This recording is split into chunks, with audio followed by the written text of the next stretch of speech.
The Los Angeles Rams were close in 2024. Can they go a step further in 2025? We're breaking that down for you today on the Locked On NFL Scouting Podcast.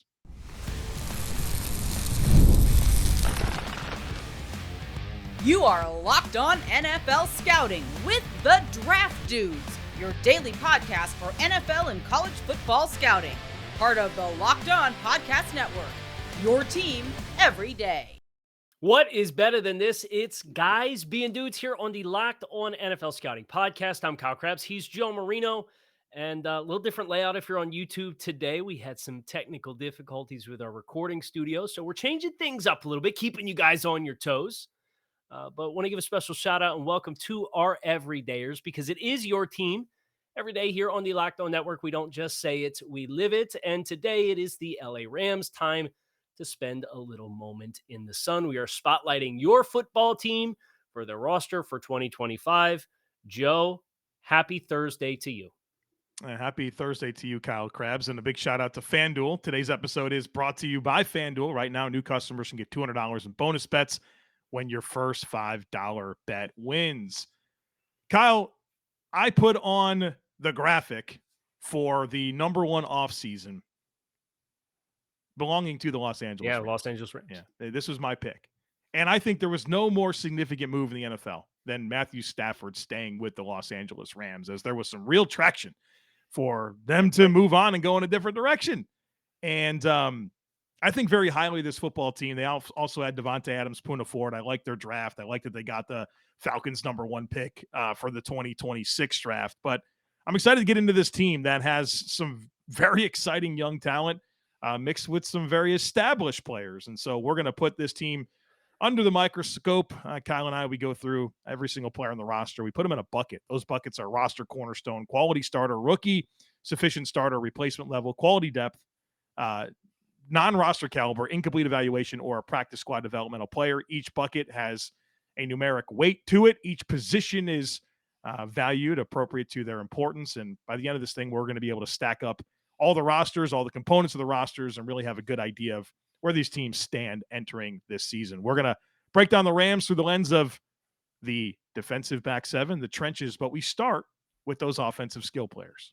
Yeah, and you mentioned the biggest move being keeping Matthew Stafford, but Devonte Adams is no small apple to be added to the basket here for the Rams and the offensive side of the football to go with Puka Nacua, the transition from Cooper Kupp, and obviously Cooper not playing to the premium level that he's capable of as a guy who's on the downslide a little bit. And Adams is in the same bucket, but a different player, different stylistic player. Him and Puka Nacua give you a really nice 1-2 punch. They paid Tutu Atwell on the 1-year contract to keep him here, and he got pretty handsome money. So you expect, especially with the size of Nacua and how he blurs the lines, and then they got a role player in Whittington who's a really physical player. When they go pure 11, you want to have that lift player in your route distribution to run the vertical stuff down the field. There's a lot riding on Tutu Atwell in that regard. And then how do they take that and parlay that with some 12 personnel with their top draft choice in Terrence Ferguson to go with Tyler Higbee? And Kyron Williams has been one of the most productive backs in football the last couple of years when it's all said and done. Yeah, I'm interested to see this tight end room in particular kind of come together with the established player being Tyler Higbee, but I loosely say established because injuries have been very problematic for him. They gave a decent contract last year to Kobie Parkinson to come in, and then they, like you said, they make their top choice in this draft being Terrence Ferguson. And Davis Allen is no nothing fourth tight end, right? So they've got a lot of bodies there. And as we've watched Sean McVay coach this Rams team, there's been a lot of evolution in who they are. And I can't help but look at the investments at tight end and feel like, more 12 personnel could be in the cards for this team. Yeah. And when it's a player like Ferguson who can be a flex, man, it gets really fun. Like Nacua, Adams, Ferguson, Higbee, Kyron Williams, or whether it's Corum or Jarquez Hunter is Hunter. They very clearly, if you watch the Rams, they did their draft behind the scenes docuseries, and they were very emphatic early on day 3 that Jarquez Hunter was a guy that they very much coveted. And part of that because how privy are you to the Los Angeles Rams explosive play numbers from last year in the run game, Joe. You've went through them with me, but I think they deserve a shout out here because Kyron's been really, really productive. Like, not only productive, but probably the highest snap share of any running back over the last 2 years. This guy's pushing 90% of snaps. Like, they don't give the ball to anybody else. Yeah.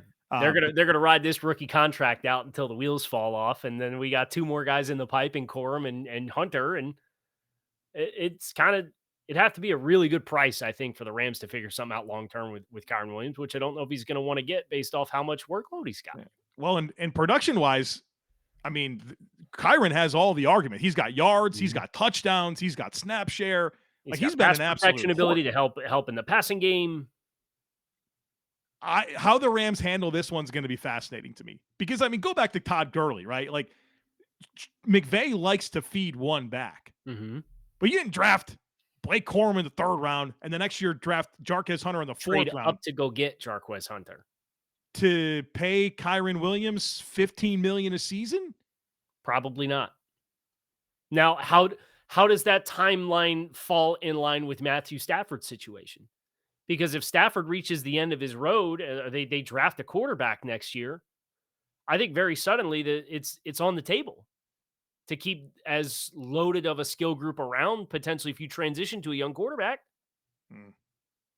Yeah, and they have the assets to do it. What do you want to share the numbers on the lack of explosive? Yeah, the Rams' single longest run last year from scrimmage in the regular season was 30 yards. They had 3 rushes of at least 20 yards on the season. There's only been 5 teams since 2005 that have had fewer than 3 20-plus yard rushes in a single season. It's the 06 Cardinals, who had 0. The 19 Jets had 2. The 06 Browns had 2. The 05 Cardinals had 2. So the Cardinals in 05 and 06 combined had 2 20-plus yard rushes. Yikes. So that needs to be studied. And then the 21 Falcons also had 2. They had 37 rushes of 10 yards or more, which ranked 29th out of 32 teams. So they very much sorely missing that explosive play element. And you contrast that to Jarquez Hunter. He ranked 12th in college football in 2024 with 20-plus yards and had 27 rushes since 2022 of 20-plus yards, which ranked 9th amongst all runners in FBS from 22 to 24 combined. I feel like there's some tea leaves to pick up on here, Kyle. Yep. We'll see. Is anyone going to get the ball that's not named Kyron Williams? We'll see. I have to imagine there will be a better platoon this year. But, I mean, I have Kyron Williams as a quality starter. Same. Yeah, I did too. I have Puka Nacua as a roster cornerstone. Same. I still have Devonte Adams as a quality starter. Same. I still think the route running and there's enough movement separation that's still there for me. He said 1,100 yards last year playing with the Rams quarterbacks and then middle of the year coming over the Jets. Jets and Raiders. He said Raiders. Yeah, I meant to say. Yeah, I'm already living. I want the comments to come at it. I get mad about anything like me doing the intro or anything like that. Yeah, I know. I really hate for that to happen. I had Atwell as a sufficient level starter begrudgingly. I gave him quality depth. Okay, and I'll probably fall back in line with you there, but I'm excited for his role. I think Sean McVay's been pretty candid about not maximizing the skill set, and then they gave him the 1-year, $10 million deal. Like, you didn't do that for him not to be a notable part of what you're doing, and he's certainly the guy here that is the field stretcher that can win with speed. So I see how it can come together, and boy, I thought he took a big step last year, and I think there's some big plans for him in 2025. All right, Joe, we are going to go to break, and then when we come back, we are going to get into the trenches for a team that made some big swings last year and has already been a transition from the big swings of 24. So we'll get into that next. Make sure you guys stick with us. Say goodbye to sticky notes, scribbled plans on the fridge, and overlapping calendar invites. The Skylight calendar is here to bring clarity to the chaos and help families stay organized without the stress. This sleek digital display syncs with your existing calendars, Google, Apple, Outlook, and more, making it simple to track appointments, practices, dinner, and reminder reminders all in one easy to see place. And folks, I got 2 young kids at home. We're constantly running around, taking them to different things. This Skylight calendar helps keep us organized. And I love when I can just look at the whole week clearly on that beautiful 15-inch HD screen. Keeps us organized, keeps us less overwhelmed. And I know my wife really appreciates not having to remind me about what's going on all the time. So check it out, folks. Right now, Skylight is offering our listeners $30 off their 15-inch calendars by going to skylightcal.com/NFL. Go to skylightcal.com/NFL for $30 off your 15-inch calendar. That is skylightcal.com/NFL. All right, Joe. Projected starting 5 for the Rams: Alaric Jackson, Steve Avila, Coleman Shelton, Kevin Dotson, Rob Havenstein, Bo Limmer, also a notable name to know here as a draft choice from last year's 24 draft. And really, Limmer was a big piece of the puzzle for why they felt they had the numbers to transition away from Jonah Jackson the way that they did. Yeah, it's interesting because I thought maybe he'd be the plan at center, and then they paid Coleman Shelton the 2-year, $12 million deal. It felt like that was starter. That to be a to be backup the player, swing right? interior guy, right? So I think that's what I've really enjoyed about the makeup of this offensive line is even through the transition away from Jonah Jackson, they still have very experienced depth with the playing time that Bo Limmer got last year. David Questenberry's logged a lot of snaps. Warren McClendon's logged snaps. Justin Dedick last year was able to log snaps. So there's a lot of experience behind an offensive line that I think is mostly really good. I mean, I have Jackson, Avila, and Shelton as sufficient level starters, with Avila certainly primed. Like if he can stay healthy and build on some of the rookie elements, he'll be a quality starter. And I have Kevin Dotson and Rob Havenstein as quality starters on the right side. Like this Rams offensive line, about as good as I've seen it in a long time. And I love the experience step that they've been able to accumulate here. Yeah, I have it graded exactly the same way that you do. Havenstein is the age 33 season. Is he going to maintain that level? He's also in a contract year. He's the only player on this offensive line that's not under contract for at least 2 more seasons. Wow. So they got a nice nucleus in place. I loved what they did getting something for Jonah Jackson, and it became very apparent that there's a high-risk contract to have in place, and when you're getting ready to make decisions about whether or not you're going to pay Kyron Williams and what are you going to pay Puka Nacua, and you got all these young studs on the defensive side of the football in the trenches. This is one of my favorite defensive lines in football. You start making some of those decisions, and to just bring Jonah Jackson back when you felt like you had, you made an economic pivot with Shelton and then Limmer as a rookie contract, and you have Avila on a rookie contract. They got Jackson at a pretty good price point, right? I mean, his cap charge this year, $7 million. It was a 3-year deal that they were able to lock him into at the other tackle spot. And this group, they should feel really good about the time on task and the combination of experience and upside. And you're only as strong as your weakest link on this unit, right? And I feel like their weakest link is a pretty sturdy player. I don't know how many offensive lines we've done this far off the top of my head that you could look back and say we have at least a sufficient level starter graded at all 5 spots. Yeah, probably not going to be many of those. My annual hat tip to Rob Havenstein. You don't often draft a guy and forget about the position for a decade, but that's what the Rams have done when they picked him. Romanticizes about, right? Right. But how often does it actually happen? Yeah, it really doesn't. Doesn't really happen. But with the drafting of Rob Havenstein with pick 57 in the 2015 NFL draft, he now enters his 11th consecutive year as the Rams starting right tackle. So well done with that one. Speaking of well done, how about the influx of young defensive line talent and edge rushers here with the Rams? I mean, they're going to survive without Aaron Donald. Well, you get home runs with all your that's helpful, and not even high picks, right? Like Kobie Turner, Braden Fisk, Byron Young. Yeah, love the free agent addition of Poona Ford. Jared Verse, okay, there's your first-round pick. And guess what? He was the defensive rookie of the year last year.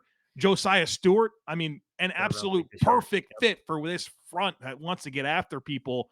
Very unique. I think the Rams' way that they deploy their front is as unique as any team in the league, and they just lean into that. We've got young, athletic dudes that are going to run, and they're going to play with unbelievable energy, and they just create a lot of chaos.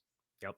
It's the perfect way to put it. That Chris Shula defense has a lot of disruptive potential with Fisk and Turner, and I love putting Ford in the middle of that too, right? Because they've had Bobby Brown as kind of like the heavyweight player, but he wasn't like a nose. And Poon is not a true. He could play true nose, but he's not just a nose, right? Like if you go even front and you want to play him as a 2, he could do that, and he He's could play played at 5 tech for right. Seattle. He's pushed as far out as a 5, and I don't know about older Poon Ford living in that world, but it's a different kind of skill set to now go with all of these young, super dynamic players. And even Ty Hamilton this year in this year's draft class is he a 5th round pick? Yeah, 5th round in this year's class. Kind of has some of the same stylistic things where he's not the biggest or the heaviest anchor or the longest, but he's got some twitch to him, and there's a disruptive element to him, and he's built low to the ground. And I love this front. I think they have, and they're well protected from an injury because they've got bodies, they've got depth, they've got high upside players that are developing, and this program has proved it is amongst the league's best from a talent development standpoint, and that's not a small thing, and that's not a small title that I bestow upon them. But they got a lot of horses to go to war with up front.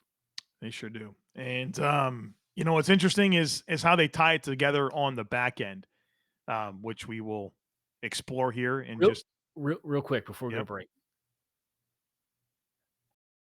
The first player in your mind out of this front to achieve cornerstone, because I don't have any cornerstones yet. And Kobie Turner's knocking on the door. Well, right, but it's him and Verse and Fisk has potential to be. So I think when you look at the youth of these players, it's very easy to say, well, Jared Verse is a cornerstone. He was their first round pick in however long, and he won defensive. Yeah, I'd like to see another year of Jared Verse before we put him into the formal bucket of across the entire spectrum of NFL players. Cornerstone, not from the sense of contract and roster control, but like the air of your play, right? And seeing it with a big enough body of work and a consistent enough body of work, because he had an amazing season last year. And I don't say any of that to say Jared Verse isn't going to be a cornerstone for the Rams, but we like to have a tangible body of work before we put those players into that bucket. Yeah.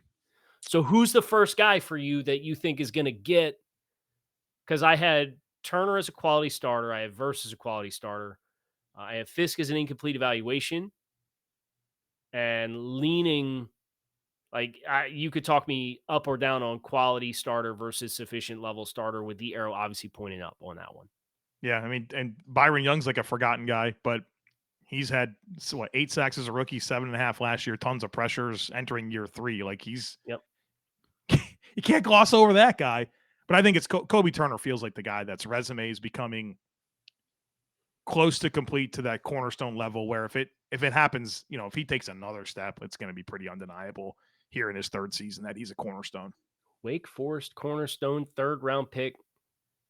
That same draft class had Turner and Byron Young in the 3rd round. Casual. Good to be less neat, right? Who needs 1st round picks? Yeah. Maybe the Bengals should have no 1st round picks. That way they don't have to worry about giving fully guaranteed contracts out. All right. All right. We're going to break. Make sure you guys stick with us. We'll be right back.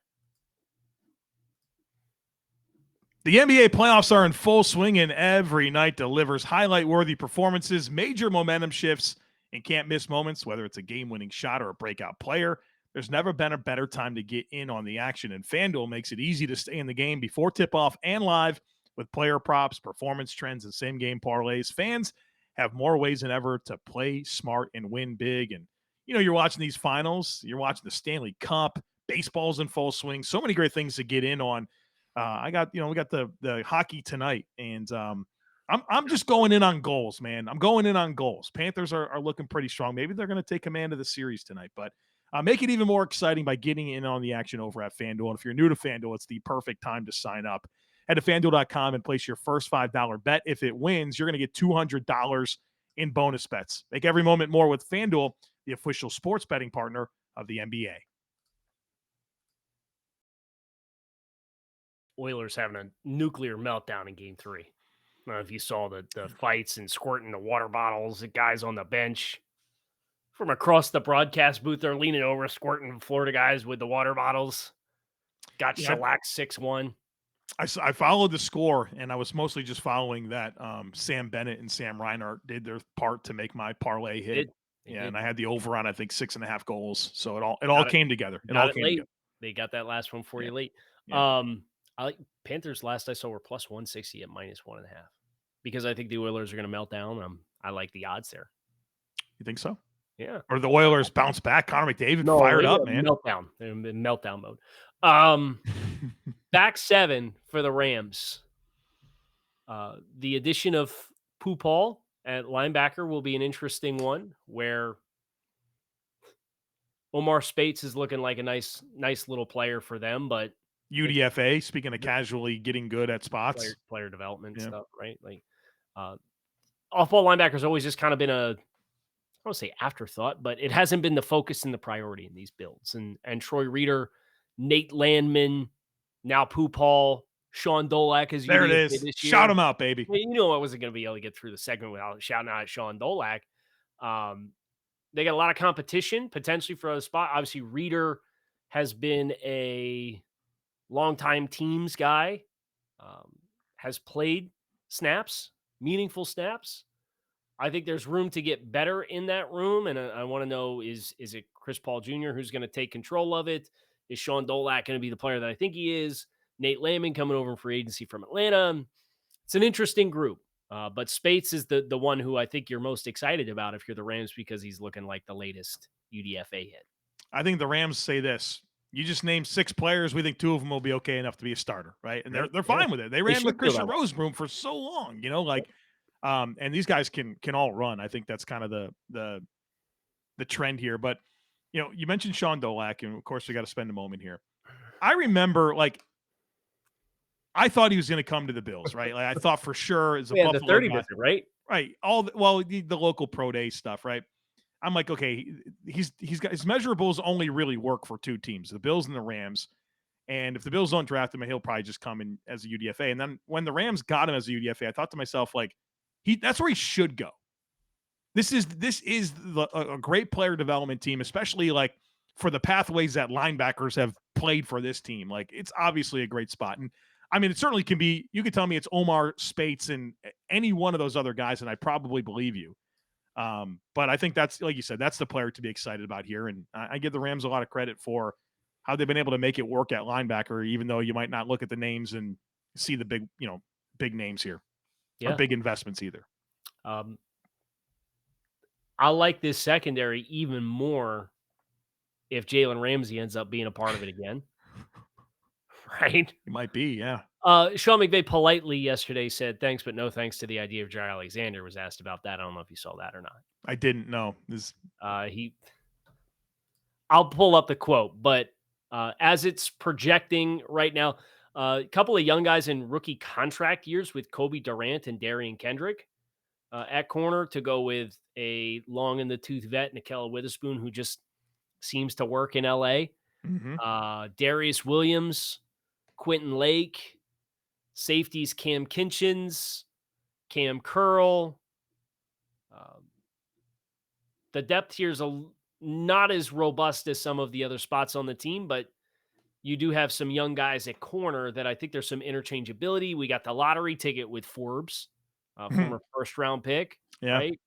And then the Ramsey thing's kind of lingering. And if that one snaps into place, and I think it will go a long way in putting the domino effect of inserting Ramsey into the secondary for the Rams, I think would put just about everybody else in a more likable spot where I'd get a lot more excited about what the entire composition of the group looks like. You can talk yourself, as it's currently constructed, I think you can talk yourself into any one of Witherspoon, Williams, Kendrick, and Durant starting. Yeah, I think and so. That's good, right? It's good competition. I mean, and should I sleep on Forbes? First-round pedigree. Maybe he shouldn't have been a first-round pick, but... Yeah, well... he's got an opportunity here. They're going to play the best too, right? We know they love Quentin Lake in the slot, but I think there's a lot of good competition here. I think they're happy with that. Like, they're fine with that. I'm sure they'd love to add Ramsey. Part of the program development stuff. Yeah. Like, all right, we got some vets, we got some young guys. Everyone's played a little bit. All right, who's going to claim it? We'll find out. There are so many layers to the Jalen Ramsey conversation. Obviously, with Jair, a lot of respect for him as a player. Haven't talked about those types of things. Les Snead and I have had some dialogue and discussions as it relates to the Jalen thing, but there's really no news to report on. And with Jair, nothing but respect for the player, but I don't know if that's a direction that we would go. Thanks, but no thanks. And look, both big personality guys, right? Both would come presumably with big investments, and Ramsey potentially, you're looking at a draft pick. It's just a matter of how much the Dolphins are willing to pay it down. With a big personality like that coming into your locker room, like, having a pre-existing foundation and good relationship with Jalen Ramsey, I think is why you'd be more receptive to making that move, because you've known you have the connection with the player. Mm-hmm. Ramsey's kind of always been a guy it's what's best for business, right? Like, and what's best for my business, and where am I best served playing? And then the Rams are going through a youth movement. He says, you know what? I don't want to be here for a youth movement. I want to go somewhere else and compete. And then the Dolphins go from the third oldest roster in football to the fifth youngest roster in football in one offseason. And Jalen Ramsey says, you know what? I don't really want to go through a youth movement. I think I'd rather go back to the Rams now that they're looking good again. So it's going to be Jalen Ramsey. Right? That delicate balance, but McVay and the relationship that they have with him is why it makes a lot of sense to me. Speaking of just hitting on mid-round guys, Cam Kinchins, how about the rookie season he put together? And this is not the first time they've hit on a slow DB. Slow, small one. Who is the one? Jordan Fuller, and he's not been meaningful for any other team. We got that deal with Carolina. It's like, nope. I got a really handsome deal, and it just immediately didn't happen. So Darren Kendrick ran 4.7. He was he's the Xavier Restrepo of corners. This is Darren Kendrick, right? It's a good take. And still has played reasonably well. So, how'd you grade these guys out on the back end? Lord, I gave Durant and Darius Williams and Quentin Lake sufficient level starter labels. I gave Witherspoon and Kendrick quality depth. Forbes is an incomplete evaluation. Yep. Curl as a sufficient level starter. Yep. Kinchins, I gave an incomplete evaluation, but you would lean. I lean into sufficient level. Yeah, it's just build the resume, and we could be talking about a quality starter next year at this time. All right, so we have this group graded very similarly. Any final thoughts on the Rams in their bid to repeat as West champs and make another postseason run? I think highly of this team. I think highly of this coaching staff. I think highly of Matthew Stafford. And, I mean, I think there's a long list of teams in the NFC that I think are true contenders, but the Rams are on the upper side of teams that I think could represent the NFC in the Super Bowl. Yep. They had a lot of positive momentum last year. They're close. They made some tinkers. They made a big splash with Adams and potentially the corresponding move on the defensive side of the ball if they get Jalen Ramsey. The expectations, as Rex Ryan once said, best place to be is when expectations are high, right? That's what he said. Yeah. Sometimes but when expectations are earned, that's the thing about Rex. Sometimes he would just manufacture expectations, but let's just go get a snack, Yeah, just go get a snack. That's a gosh darn snack. Yeah. As Rex said on Hard Knocks. All right. That's going to do it for us, Kyle Krabs, Joe Marino. We are out of here. We appreciate you guys, as always, for checking out the show. Make it a great rest of your Thursday, and we'll be back again tomorrow for Takes on Takes.